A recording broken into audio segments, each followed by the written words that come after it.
啊，继续来看这个日月潭小族祭拜的文化。这个神狮马是扮演着真重要的角色。来看这个小族依照着古礼，到因祖灵的圣地拉鲁岛来举办着新任的神狮马就任的仪式。24年厝的王丽芬愿意担任小族神狮马，做这个神圣的工课，替祖先付出。有祖先的陪同，就会去拉鲁岛向祖灵报告。为了我们少族的那个传承，所以最后就是决定出来。日月潭小族神狮马因为年岁愈来愈大，需要新人加入。所以我们觉得说，对于这样的一个很重要的少主的祭司，恳切的希望在产生。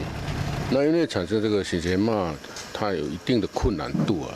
为了迎接小族神狮马就任，如果他们专业业者配合实施进行，未来小族会有5位神狮马会当互不制定工课，希望把这个小族的文化传承落去。大家好，我是林依文。想要掌握多元的新闻资讯，当然也包括体坛动态，就要锁定华视新闻频道，还有订阅华视的 YouTube 频道，按赞、订阅、开启小铃铛。